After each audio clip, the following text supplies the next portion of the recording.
Oh hey, you feel like replacing some kingpins? Oh, you don't? Oh, it's okay, I don't really want to either. The problem is one of us has to do it or it's never going to get done. So if you didn't watch the other videos on this thing, or maybe this is the first one I put out, I don't really know. It depends on what order they come out in.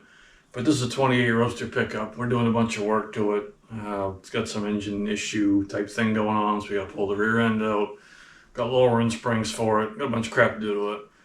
One of the things is the kingpins are a little on the loose side, so since the front end is all out and all apart, we're going to put some snazzy new ones in here. So that's what this video is all about. So if you guys have any questions on how to do these things or never done one or whatever, hopefully maybe I can learn you a thing or two about it and get this thing back together.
Alright, I got the axle moved up into the vise here so we're not fighting with it on the ground. It's a little bit more stable.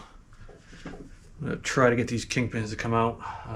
May end up having to put some heat to them, but they are moving. Get some penetrating oil in there. If I get lucky, we can work it a little bit and just get them to kind of free up. But I don't have great luck, so I guess it's probably not going to happen. But I'll fight with it for a minute anyway.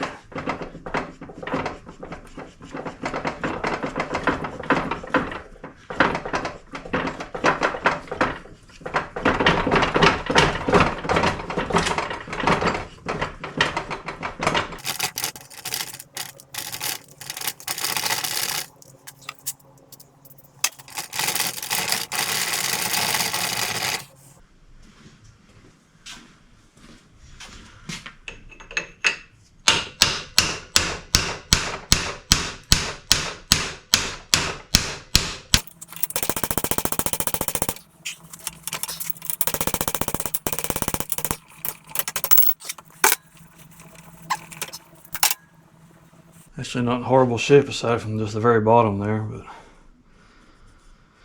that makes some junk. The rest of it doesn't look bad. I'm surprised it was such a pain to get out of there.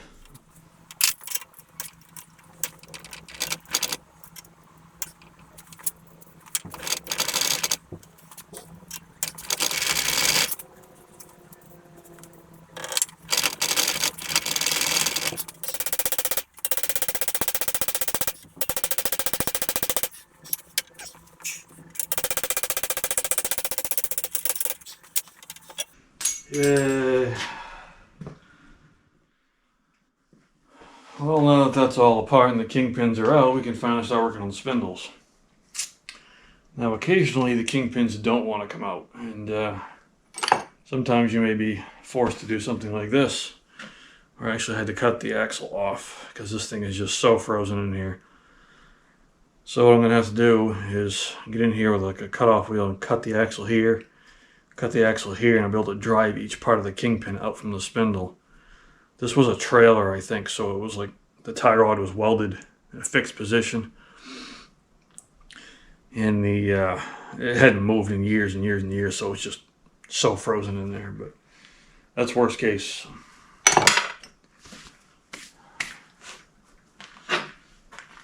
So these actually don't look all that old, but they still have wear to them. So get them in here and we will knock the old bushings out.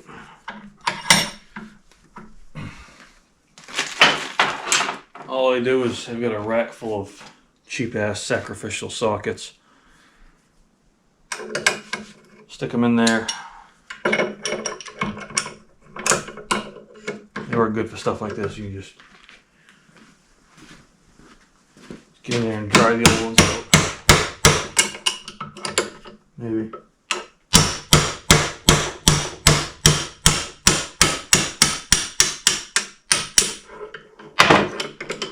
There's one. I don't think they were in there that long. At least not for decades, you know.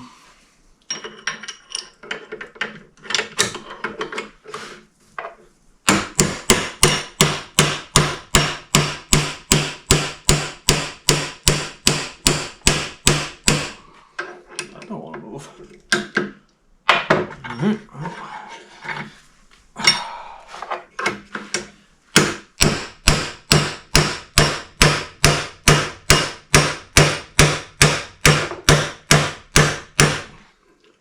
In there pretty good.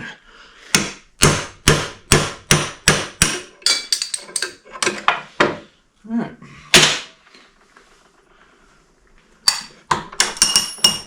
There's another one.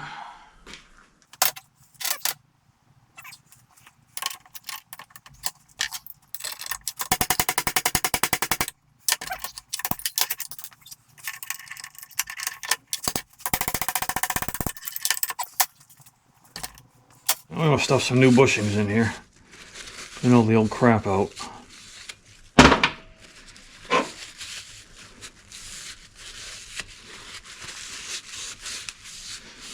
So what I like to do is grab a grease gun. Make sure both these fittings will actually take grease. And kind of get the old grease out of there at the same time. These are both modern fittings, which is good. So let's grab the gun, make sure those take grease before we stuff bushings in there.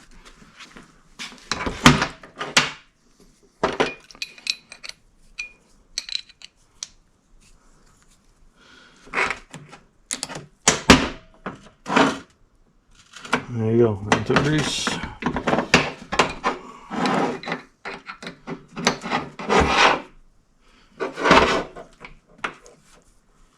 And that one takes grease, perfect. Do the same thing to the other side, right here.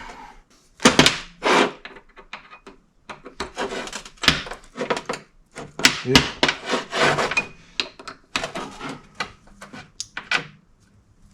And yep. Alright.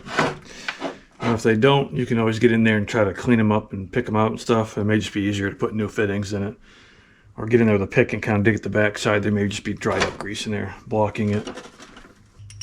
So now it's time to put new bushings in. Two really important things. One, you got this here hole. It has to line up with your grease hole. If you put that in unaligned with that grease fitting, you will never get grease in here and you will destroy your kingpins in like 2 miles. So make sure that gets lined up with that when you push them in. The other thing is make sure this goes in straight. Somewhere here I've got a bolt. What did I do with it? There it is. I made this. I don't remember how exactly it worked. I think these fit in. No, I don't know. How about this one? I thought one of these fit in the hole here. Let me look.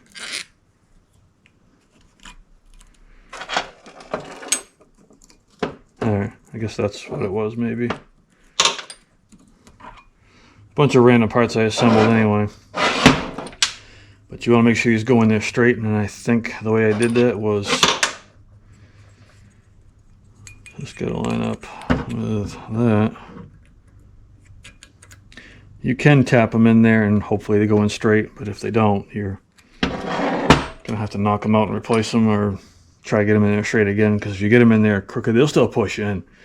When you go to cut it, now they're all kind of like egg shaped and wonky and stuff, and you'll just make a mess out of them. You don't want to do that. So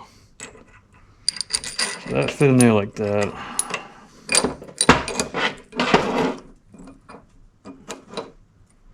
That's not gonna work. I don't remember exactly how I was supposed to do that.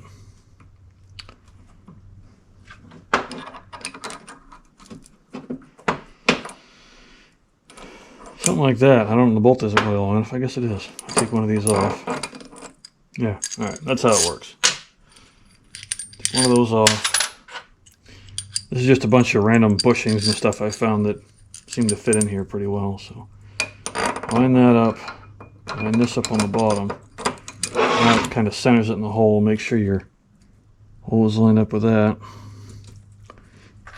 That on there, and somewhere there's a nut, I think. There. Yeah, there you go. Isn't that nifty? I don't know if it works yet, but it looks pretty nifty. I can find a couple wrenches and we'll suck that thing in there.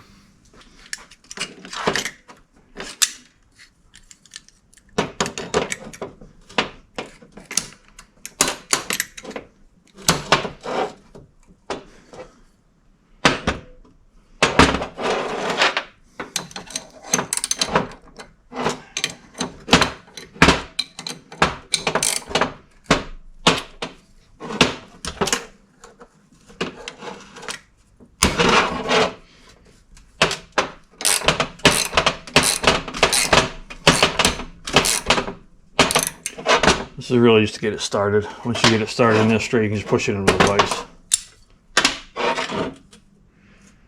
I'll make sure it's started in there good and everything's lined up nice.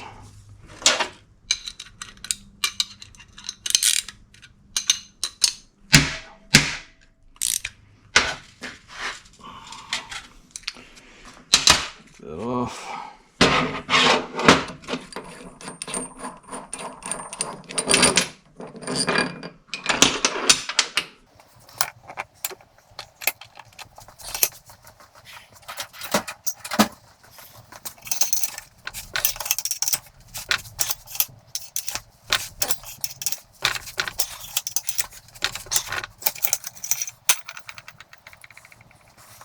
Get it in there, you may have to just get in there and drive it down a little bit. You want it just below this top surface.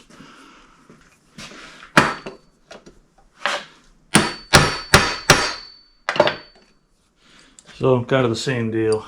Line your hole up. Get the bushing inside of this, the sleeve inside of this bushing to take up the slack. Get the washer to push it. A little bit of oil on there. Down here I've got the large bushing, the small bushing to center it. Actually, I don't need the small bushing because the other one's already in there, so that should just go in like that. And we'll get the washer.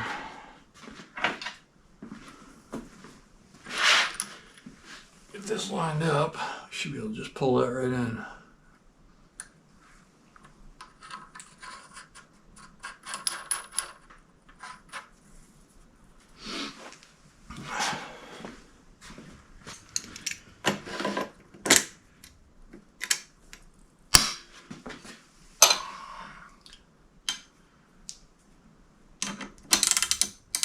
Come on.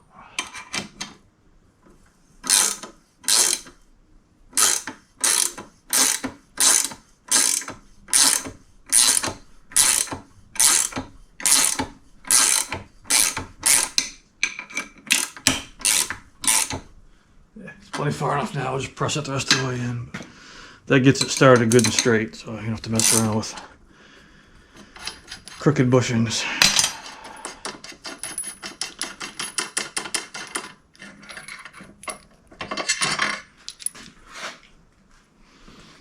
Pop that out, flip it around, and press it the rest of the way that way. Now when you're doing these, you want to make sure that the bushing does not protrude into the axle area, because that'll throw off your distance. And also not onto the top where your kingpin bearing sits. The bottom doesn't matter, there's nothing on the bottom, so if it sticks out a little bit from the bottom, just get it as close as you can to this surface here without coming above it. And when you're pressing it in, that's going to stop it from going any further than it has to anyways. So.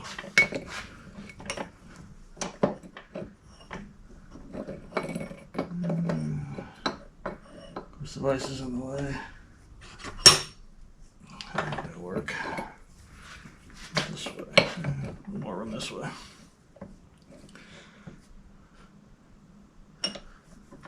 That'll work, I think.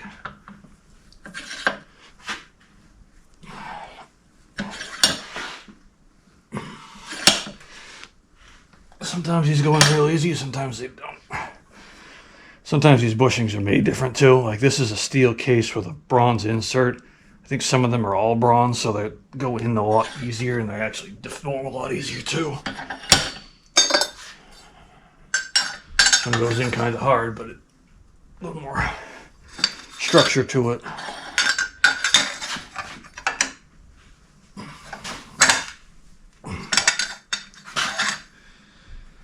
Maybe all of it. I think that's it. As you can see, it's still sticking out a little bit on the bottom there. It's not going to bother anything. As long as it's all the way up. Actually, it's too far there. I'm going to tap that back down just a little bit. Make sure it's not protruding in, kind of like that one where it's just below the surface.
There, we're all in. Like I said, the edge on that will get a little bit bunged up, but the reamer will just cut that off. And they're going to hang out of the bottom like that, just because the bushing is a little bit taller and it won't affect anything. But as long as they're not protruding inside of the axle area, because that'll throw off your setup. So besides that, it should be good.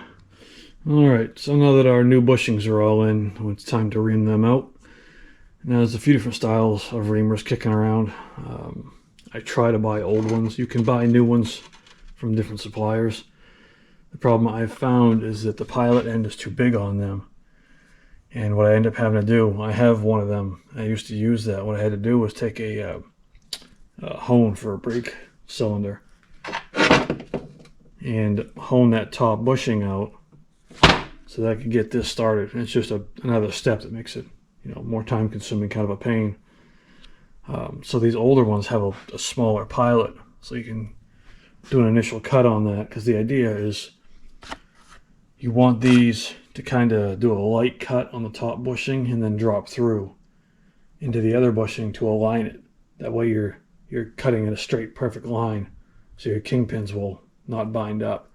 If you try to do one at a time, there's almost no way for you to get them perfectly straight, and the kingpin won't go in or rotate correctly. So that's why these are so long. I just recently picked this one up. This came from an estate that was mostly Model T stuff, and I found this sitting there and grabbed that. I don't know why it's so long, but it works. Same idea. I think it's the same idea as this one. But so that's the idea. We're going to get this set up in the vise, do the quick cut on that to get it through. When you do that, you just want to make sure you get plenty of oil on it. That way. That way it won't run into the table. It should be good to get in there. Clean those out real quick in case there's anything in there. You don't want to dig it into the bushing. Good idea to put a drain pan or something underneath it because you're going to get oil dripping and metal filings going everywhere. So instead of having to clean it up afterwards, works good to do that. So, get your oil can ready. This one's about empty. I'll get another one.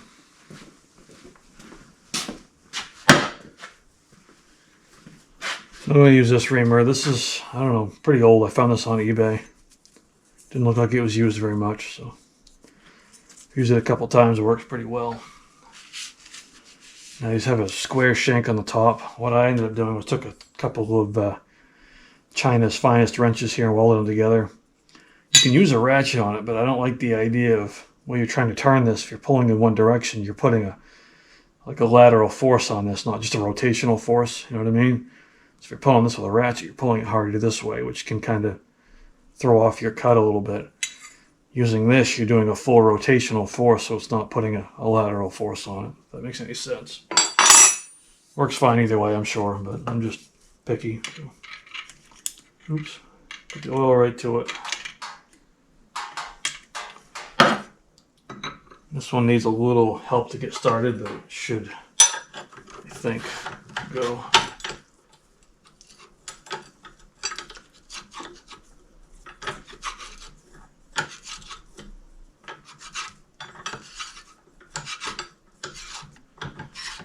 You don't really want to push on it while it's doing this, you just kind of let it do its thing. Yeah, I think these bushings are a smaller diameter than the ones I usually use. I'm not sure why. Usually this reamer will just drop right through the first bushing, which is really what you want. This will work fine, but just got to do that first cut. A little more of a job than it needs to be. But it's a problem with a lot of these replacement parts is you don't know where they come from, and sometimes they're not made to just the right spec, you know what I mean? So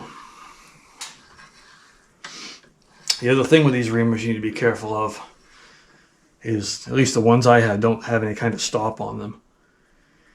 So when you get all the way through and you're done cutting, when you get both bushings to this diameter, it'll just fall out. And if you're not ready to catch it or have something under it, it'll bounce off the floor and probably break the end of it. So you don't want to do that. Make sure you're ready for that when the time comes.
So this is the other side spindle. I ended up knocking one of the bushings back out. For whatever reason, wherever these bushings were made, who knows where, the inside diameter is smaller than the original ones were, which doesn't matter because you're going to cut them anyway. The problem is the pilot on the reamer won't fit through that, which they're supposed to do. You can see, if you notice when I cut the other one, I did the same thing where I had to cut the first one too. You shouldn't have to do that. It should slide down through. This is a random bushing I had kicking around. I think it came out of one of the kits. And that actually fits through like it's supposed to. And that way you can put this down in and it'll act as a guide so you can cut the bushings that way. So I'm going to stuff this one in here and then we're going to go cut it the correct way, and I'll show you how this is supposed to work with the right bushings.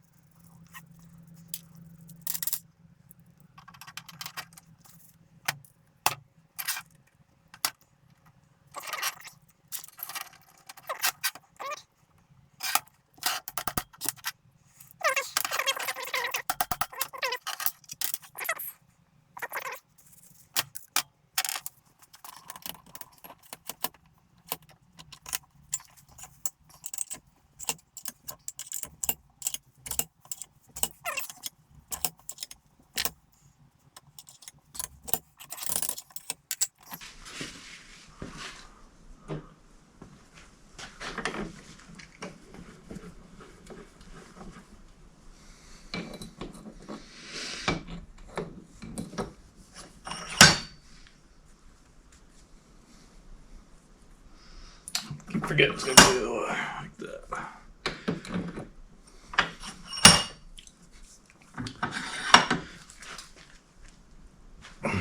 Alright. Wipe those out good.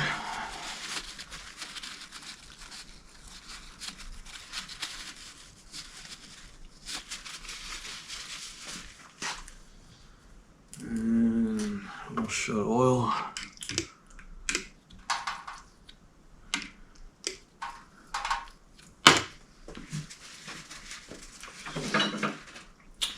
Now we can see how it's supposed to work. See, this slips right through there and hits the bottom one. So now this keeps this perfectly in line with the bottom. This will start cutting the bottom.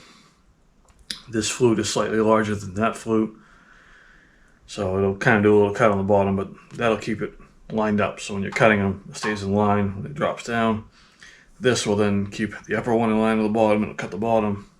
You know the deal. That's how it's supposed to work, unlike the last one where I had to cut the top one too. Fancy China wrench, and that thing's all greasy. Let me wipe that off.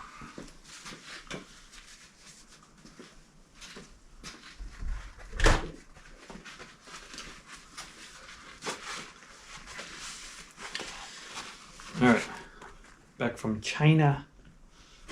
Let's do some cutting.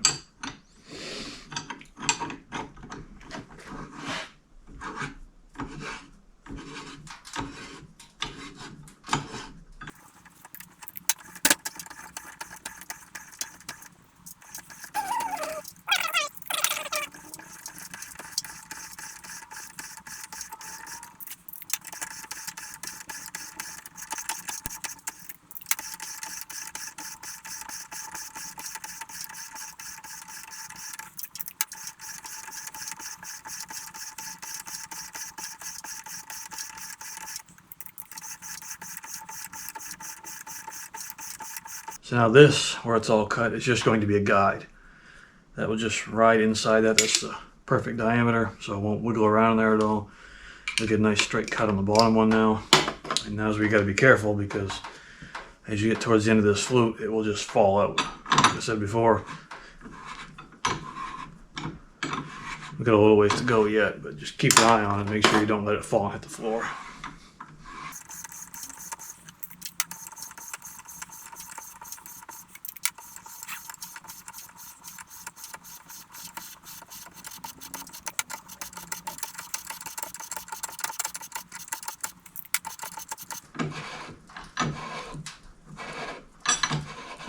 There it is. Let it come all the way through. Come on. Again.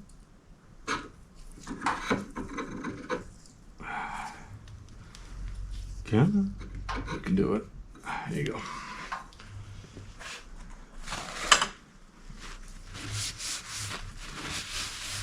Big old mess.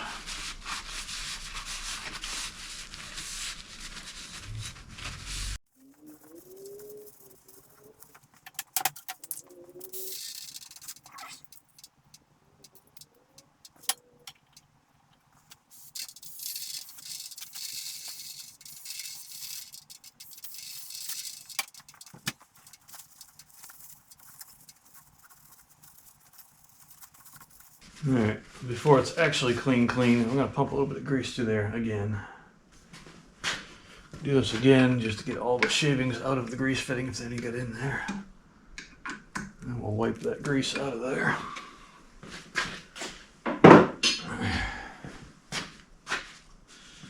With any luck, the new Kingpins might actually fit.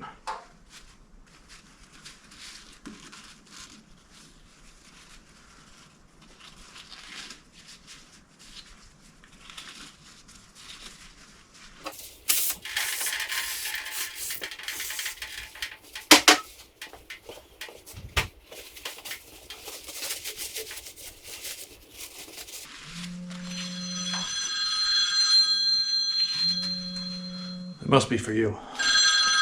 Nobody calls me. Alright, we got our very, very fancy new Kingpins. Hopefully they fit. A little dab of oil on there so we ain't going in dry.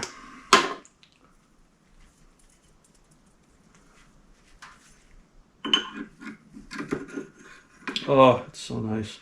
Look at that. Alright, so that one should be good to go. I'll grab the other one, we'll clean that up. And we can get the axle back up here and start to set that up.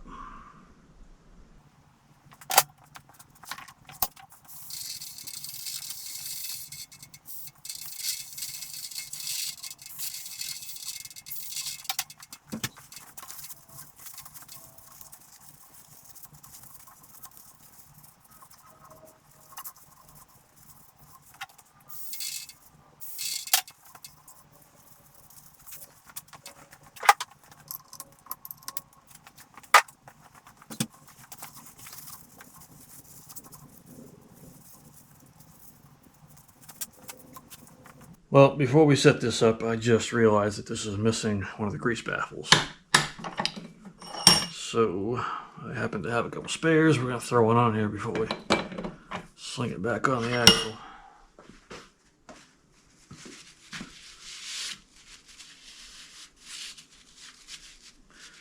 These didn't use an actual seal like the later ones. They just had this little metal baffle-y thingamabobber that went on there. So, clean that up a little bit so hopefully it'll actually go on. I think that'll go. I'll find a socket that'll fit on that and we'll drive it on like that. So I happen to have this and I have absolutely no idea what it is. It's got a grease fitting in it, which is kind of strange. But it fits pretty well in there, so I think we can drive it on with that. With any luck. Maybe. Possibly.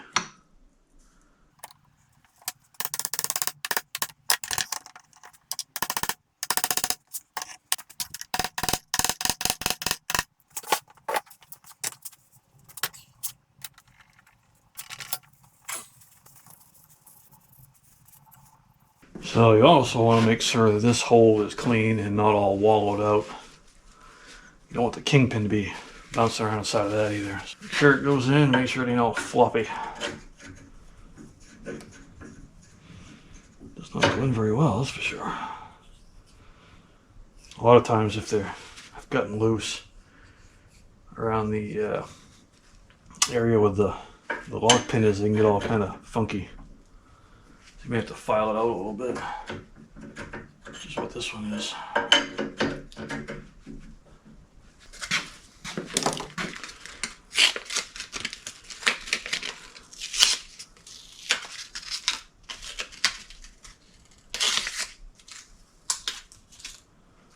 Get in there with this. Use a little bit of 220 or something, just kind of work that area a little bit. Maybe.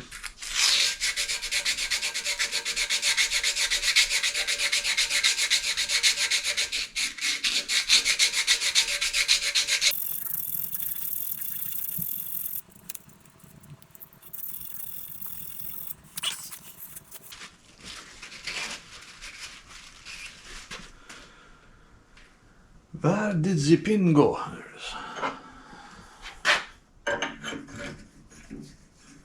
Still hidden. Man.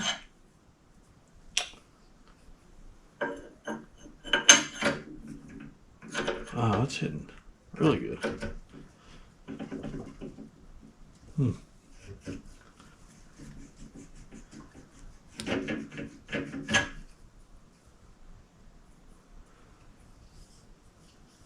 Alright, well,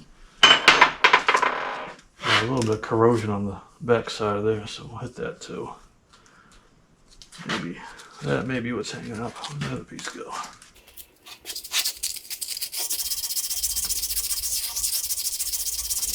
Try to make sure you don't make it bigger. Just clean it up. You're not trying to make the hole bigger.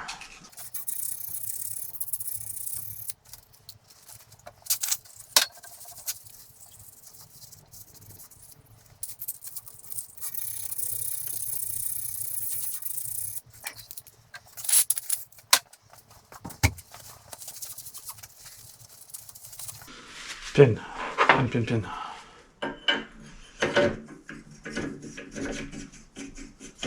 That's better. There you go.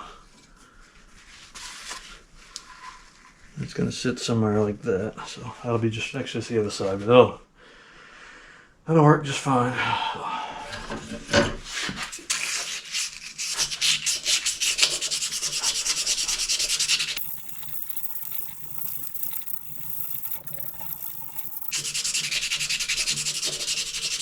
Alright. Try it.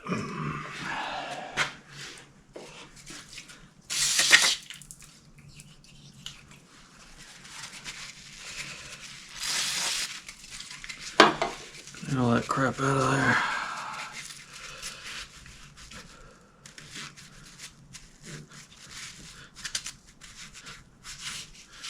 Alright. There you go. In there. Oh, look at that. Beautiful. Perfect. Just took a little finger in, that's all. Alright, so before we go setting this up, I'm going to try to explain how this whole setup works as best as I can. So for right now, if you buy a kit of these, it comes with all this crap in it. But I've got it all separate, so you need your upper bearings and your lock pin to get this set up. The lower cups and the felt and all that stuff, put that aside for the time being. So from Model A up through 35 is pretty much the same idea as the setup. The bearing goes up on top like this. Or sorry, 36 I think. I think after 36 is when they changed it. So 37 and up, the bearing actually sits under here, which is a much better design. So that way the spindle is loaded right here. And that's the weight of the car is on the bearing underneath the axle like that. That works quite a bit better. Either way, the load is supposed to be on the bearing. With the Model A and up through 36, you have to get it set up correctly so that the weight is on the bearing and is not under here. If you don't shim these up correctly, the weight will just sit on the bottom of the axle and it'll destroy that metal cup and things will get all loose and it'll steer like crap and it just won't work well. So what you need to do is get this thing in here, this thing goes in there, and this pin locks this here into the axle. This pin, where's the pin? This pin you drive in from the front, it locks us all together. So essentially the axle and the Kingpin are all now one unit. And the spindle is allowed to move on that. If you don't shim this up correctly, like I said, the weight will end up underneath here instead of right here where you want it. So ideally, when I do this on the car, this is the wrong Kingpin, doesn't matter. This is the other side, but these are side dependent. Your actuators sit in front of the axle, so you want the cup to face forward, not backwards like this one is, but it doesn't much matter. So anyway, if I do these on the car, when you get the spindle on here, I'll usually put a jack under the spindle and load it. And you can tell by the resistance on this, if this is hard to turn, then you know that the weight is on the bearing at that point. You can also tell by the up and down of the spindle. So fits in there good. It's awesome. Now, I believe all the new bearings are actually thinner than the originals. You buy these shims, I've got about 1 billion of them here because I use them all the time. I always start off with at least 2. You're definitely going to need 2 because, like I said, I think these are all thinner. So even 2 shims just brings these back to the stock thickness. And you're probably going to have some wear on the spindle. But just start off with 2, set it up and see what happens. So obviously you want to make sure that the top of the spindle is clean. These go under the bearing, not on top of the bearing, under the bearing. This is just an initial setup, so we're not greasing everything. We're not going to get worried about that yet. I just want to make sure that things are where they need to be. Like I said, we're not putting the cup or any of that crap on just yet. We just want to make sure that this is in the right spot. It's going to work. So it's going to sit like that. Now you want to take your lock bolt.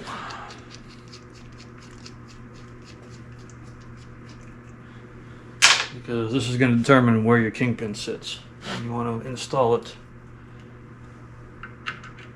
hopefully.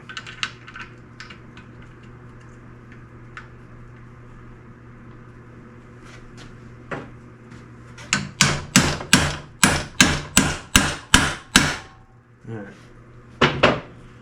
You don't have to go real crazy with it, just get it in the right spot. You don't have to drive it all the way through like you're doing a final installation or anything. Since it's not on the car, I'm just going to kind of mimic it by pulling up on this. You'll be able to tell if this thing is... I can already tell it's probably too loose because this has got some slop in it. But if I reef up on that, actually it's...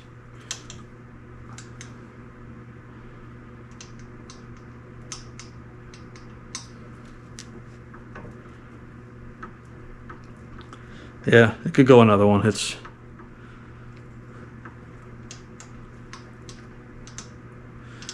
We'll try one more and see what happens. I think that'll probably do it though. Be careful when you're driving these back out because obviously you don't want to mess up the threads on it.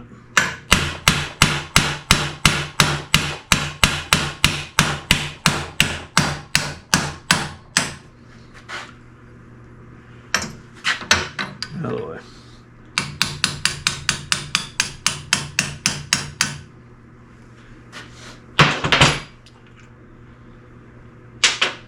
Heard that back off of there. Oh no.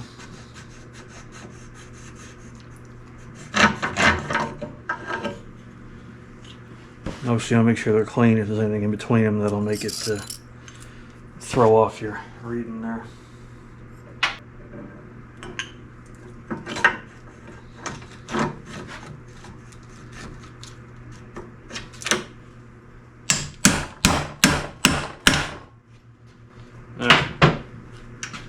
Well, I was wrong. That's too much.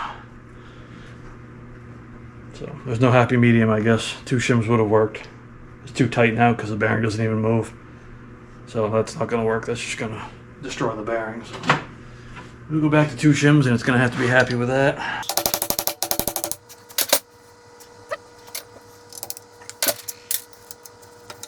So now we know what we need.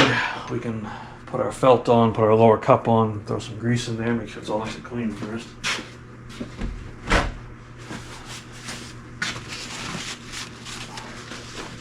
Clean that, clean the pin. I'm going to pack some grease in these bearings. So the way these work is there's a groove right here, and when you grease your 2 fittings on your spindle, the grease actually works its way through that groove into this inner Who's-a-Medoozy in the bearing there and gets all the in there. So before you put it all together, pack some in there, that'll do it some good. And make sure you put the open side down, because if you put this side up, it gets all full of water and dirt and whatever Who's-a-Medoozys and won't be happy. I'm going to use some of this pretty red grease. Yeah, we'll just pack it all right in there. What the hell? Better too much than not enough, right?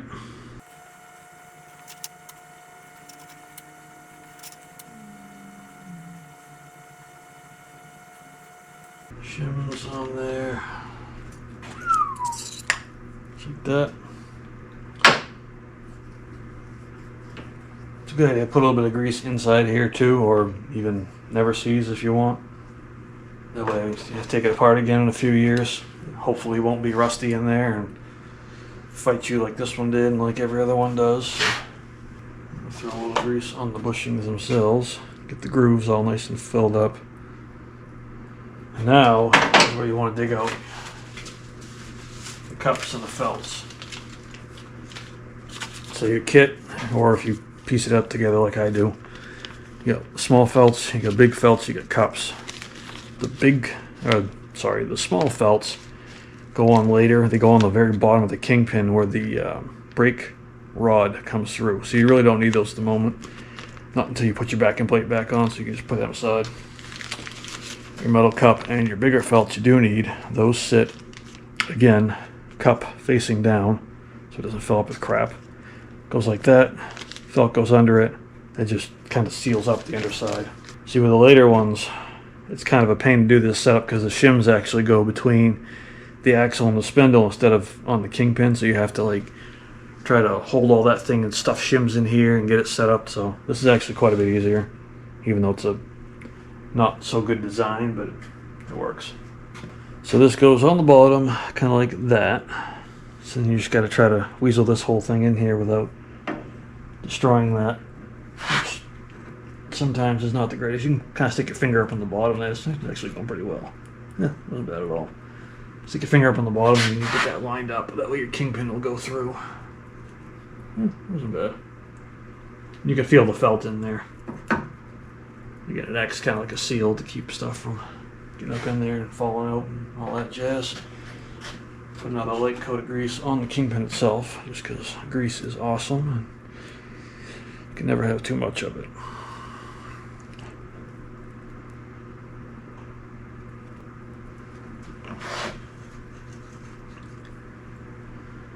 This is the right one, yes it is.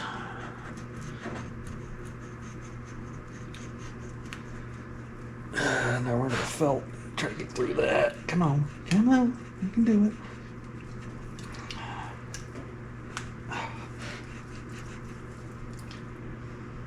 Felt can be a little tight.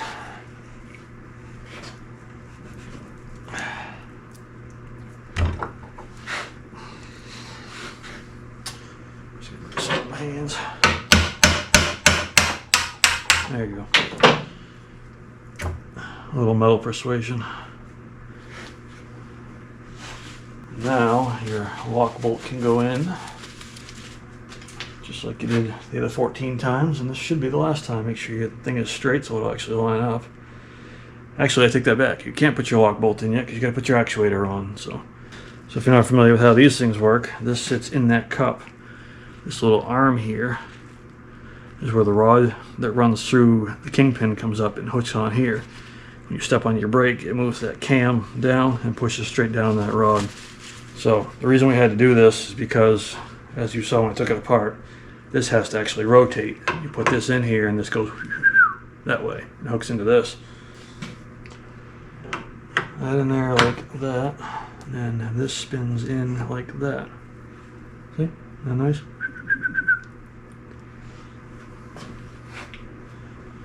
Down there, keep from falling out, because if you don't do this and you try to put this on or take this off with the kingpin locked, you will bung these threads all up and pretty much ruin your actuator. So don't do that. Don't do that. It's bad.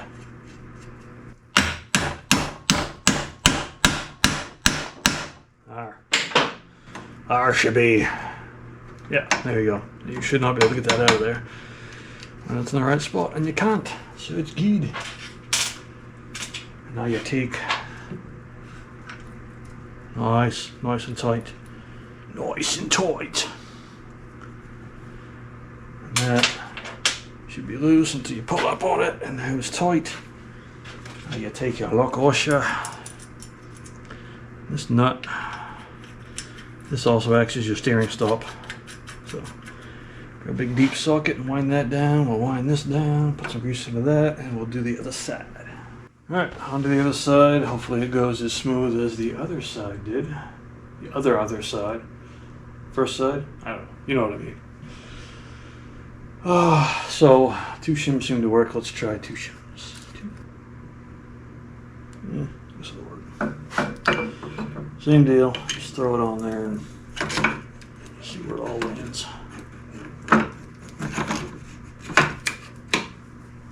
That and that.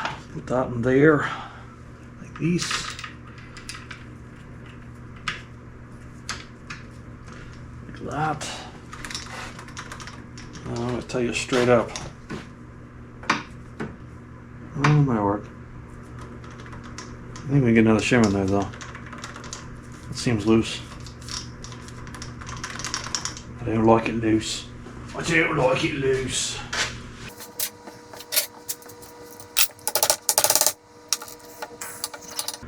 Yeah, we'll try one more. It's probably gonna do what the other side did and be too much, but just don't want to be too little, you know what I mean?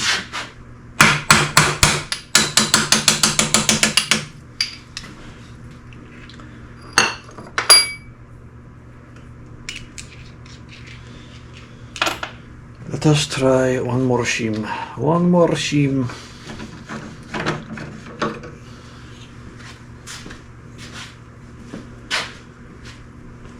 Alright, we got 3 shims now. Let's lost the spindle. What did I do with the spindle? Come on. Come on. Where'd you go?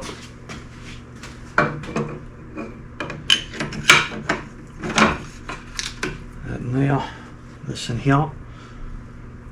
Up there. This right here. I think. Tap tap. Tap tap. Oh, I think we got it. Oh, that's perfect. That's beautiful. 3 shims on this side. Wonderful. It can kind of wear into the top of the spindle, so sometimes you may need more than just the 2 shims, but that's beautiful just like that. So.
The bearing still moves, you pull up on it, the bearing does not move, that's what you want. Unloaded, the bearing should spin, loaded, it should not. So we got to put the nut and the lock washer on the back there. Suck that pin in a little bit further, and that should be the end of that. Get on it. Hope you had the right size, probably. That's the one right there.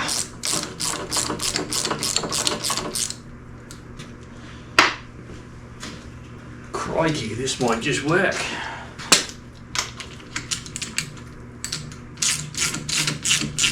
You ain't gotta go crazy. This pin doesn't need to be flat in there. It just needs to be further than what it is right now.